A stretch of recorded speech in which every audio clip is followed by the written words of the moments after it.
Hi everyone, my name is Stephanie Goodman and I am your host of the Furbabies Podcast and the upcoming Furbabies Summit. I'm here with the Furbaby Question of the day. Do you have a scooter? And no, I don't mean the fun little mode of city transportation. I mean our dogs, little scooters. This is where you're going on about your day when suddenly your adorable dog drops his or her butt to the floor and starts scooting across it. Yeah, that scooter. If you have, you know it can sometimes be messy, and it's often pretty stinky. But why do they do it? We've wondered that too. So we set off to find an answer to this question in the series of Why Does My Dog Do That? And we found some really interesting information.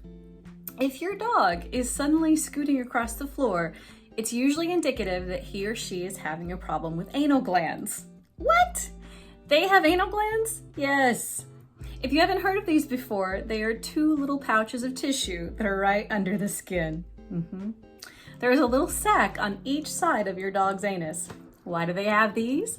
Well, these glands actually make the scents that dogs use to mark their territory and identify each other. When it's outside, it's no problem. When it's indoors, on your floor, it can be pretty smelly. Usually dogs can empty them when they poop, as the internal pressure pushes out those secretions. Or they can be emptied by an external pressure, like scooting across a hard surface. Or, and this is the yucky one, brace yourself, they can be emptied spontaneously and unexpectedly. This can happen if your dog is afraid or is in some sort of distress. Hopefully it's not on you, but don't despair. It's happened to a lot of us too. Yes, the smell will come out. Now normally these glands can be as small as a pea or the size of a grape, depending on the size of your dog and how full they are. If they're ever unable to empty these glands, they can become impacted and it can actually be painful for your poor dog.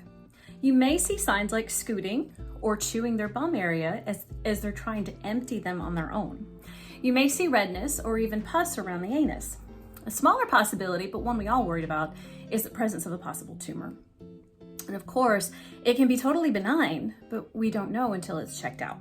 So in these cases, it's best to call your veterinarian so they can determine why the glands are impacted, or if there is even an abscess there, to treat it and to help your dog prevent that from happening again. This is also one of those cases where you really want your vet or vet tech to show you how to do this before trying on your own, as it can be really unpleasant for your dog. Vets and techs can relieve the pressure externally or internally via a cloth or a gloved finger that can gently squeeze the gland and push out the fluid. It is literally the massage you never thought you'd see yourself doing. But we love our dogs and glands are normal, and here we are. Your vet can help determine the cause of the impaction and work to create a solution for your dog. It may be due to a food allergy that's causing your dog's stool to be less than firm, so your vet may advise to change their diet to rule out possible causes. Bear in mind, it may be something that needs to be checked periodically or even routinely given your dog, and your vet can educate you on that.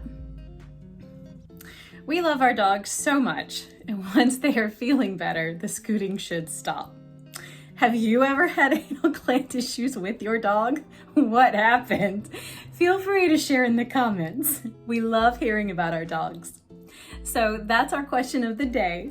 And if it's been of value, these kinds of questions and more are some of the topics that we'll be covering in the upcoming Furbabies Summit. So you can go to furbabysummit.com to get signed up. We thank you for listening and for being the amazing Furbaby parent that you are. Sending purrs, wags, joy, and love to all of you. Have a great rest of your day.